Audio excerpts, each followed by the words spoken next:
today I am making a pizza crust without eggs.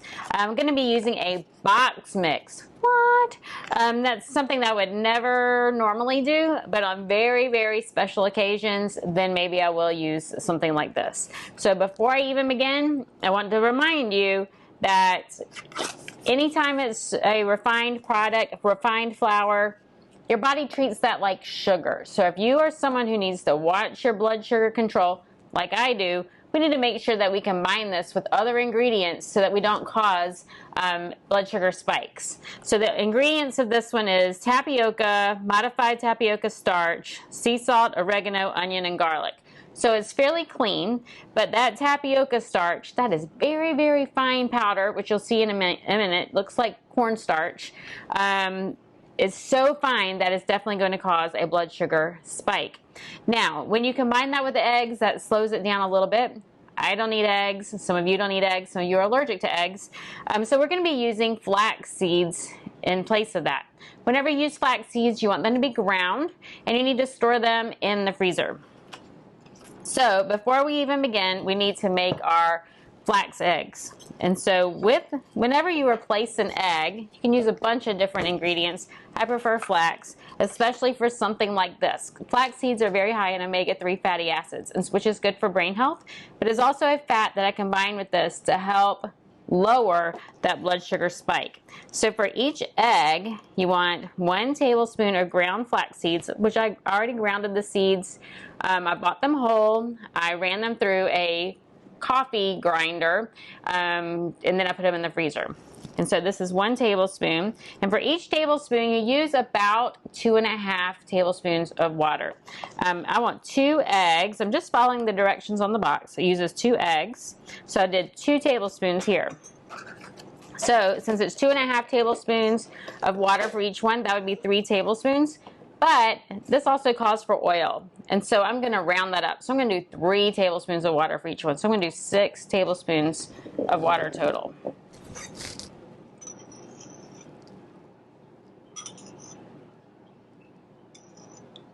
Three, 4, 5, 6. I'm going to just stir it with this spoon. Now that is going to kind of congeal a little bit to make my egg. You know how eggs are kind of gelatinous? That's what's going to happen here.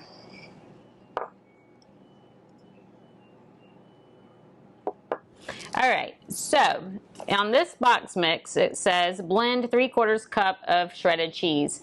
Optional, which is good because I don't eat cheese, so I'm not putting any cheese in there. And then add 4 tablespoons of milk, 2 eggs, which we just made our flax eggs, and then 2 tablespoons of oil. Well, we replaced the oil with water. And what I also did is I added about 1 to 2 cups of frozen cauliflower. So in a previous video, I talked about how you can shred cauliflower. I think you can buy rice cauliflower. I don't. I just put it through my food processor, and then you can hear it crunching because it's frozen, and then I put it in my freezer. And then when I go to use it, it's almost like it's cooked. It's wilted. And so this is going to release some water as well to kind of moisten my mix here. And so the cauliflower, as it thaws, is going to add some more moisture. And it's also going to add some vitamins and minerals as well because it's cauliflower, which is a cruciferous vegetable. So I need to add my 4 tablespoons of milk. This is soy milk I made in my Soya Bella. You could use any milk that you like. I like to just make my own Soya Bella. I do not, I'm not a sponsor for them or anything. I just love it because I can make any nut or seed milk. You can make soups. And I like it because it cooks to make soy milk. All right, so we have our 4 tablespoons here. And then let's open the box.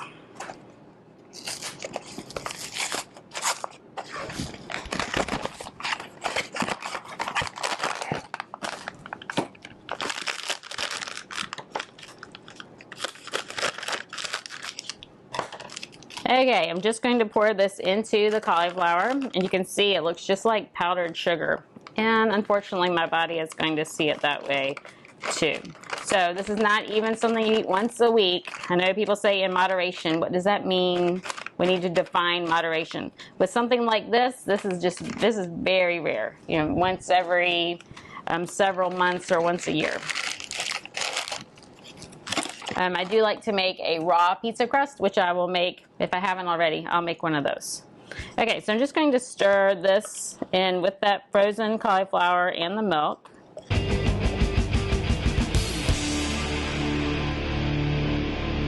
And now I'm going to add my flax egg. I'm going to stir it a little bit more. So I did it first so it would kind of congeal. You can see it's a little bit slimier. And now I'm going to pour that in.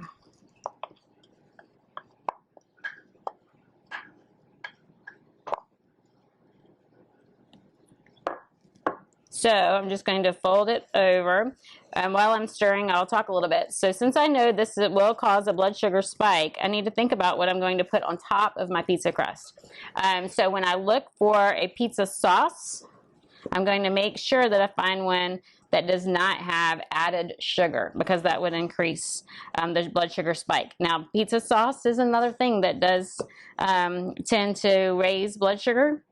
And so I do like to make my own just to make sure I know everything that's in it and make sure it's whole ingredients, or leave it off and just make delicious roasted vegetables to put on top and eat it more like a flatbread with no sauce.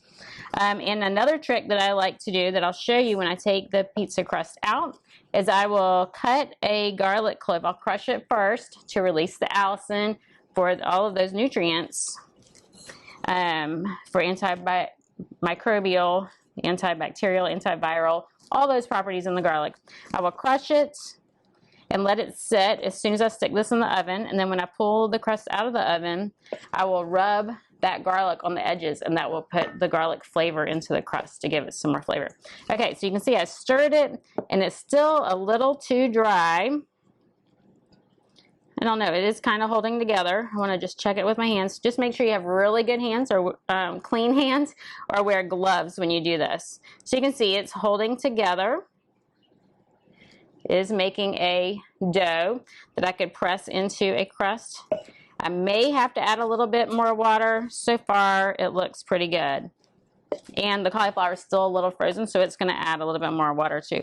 If I do too much stirring or add too much water, I'm going to end up with a very tough crust, which when you're eating gluten-free crust, sometimes it is. It's just you can't even bite into it, and so I don't want to make it too difficult to bite into. We do like that chewy texture that we miss in a lot of gluten-free foods. All right, let's see if I can get it to hold together. All I did is I laid out some parchment paper on a pan, so I don't have to add any oils or oil a pan. I'm going to have to knead this a little bit on here, and then see if I can get it to hold together some.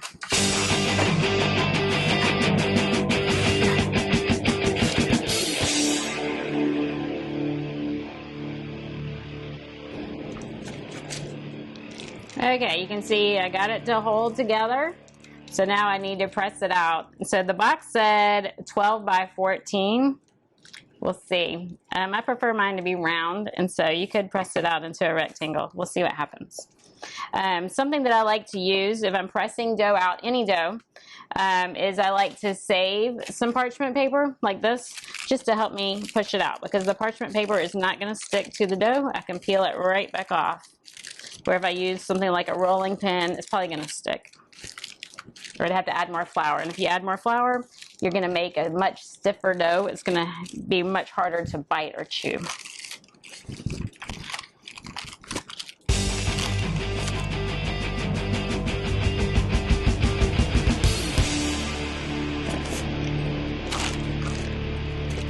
All right, let's see. The great thing about parchment paper is I can see how wide it is. It has these nice squares on it. So it is 1, 2, 3, 4, 5, 6, 7, 8, 9, 10, 11, almost wide enough. 1, 2, 3, 4, 5, 6, 7, 8, 9, 10. So I need to stretch it out a little bit farther.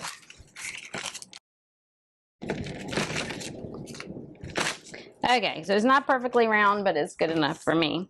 One thing that I do like to do that I forgot until just now is I do like to put some more seasoning in it. I don't know if you've ever used a box mix before, but they're usually, you don't have a lot of good flavor. So this crust is going to give me the good mouthfeel that you don't normally get in a gluten-free crust. So I'm just going to add some Italian seasoning. This is my own mix.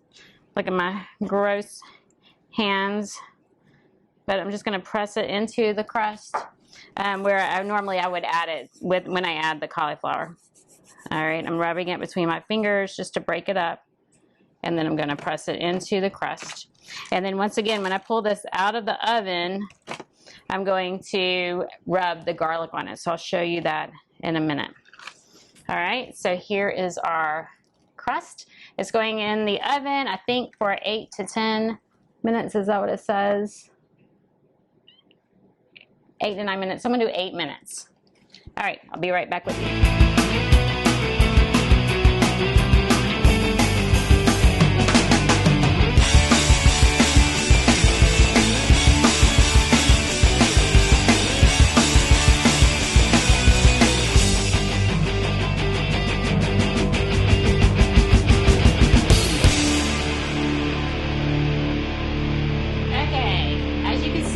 As with other gluten-free breads, it did not brown. It is very dry to touch, and so it is finished. I crushed our garlic clove after I stuck it in the oven, and so I'm just going to cut that in half, and then I'm going to rub that cut side on the edges just to give it some garlic flavor. And so when you do this, if you've never done this before, you can start to smell the garlic right away as soon as it hits that heat.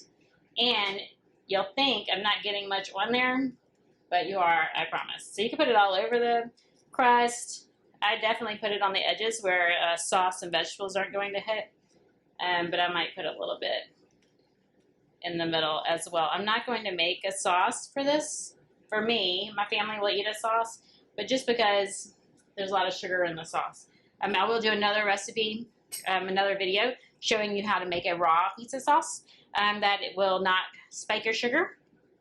For mine, I'm going to just roast a bunch of vegetables and put them on top and make it like a flatbread. So right now, I'm not going to cut it to show you. Maybe I can lift up an edge so you can see how well. No, it's not cool enough. When it cools, I'll be able to just peel it right off of here. And let me see if I can show you.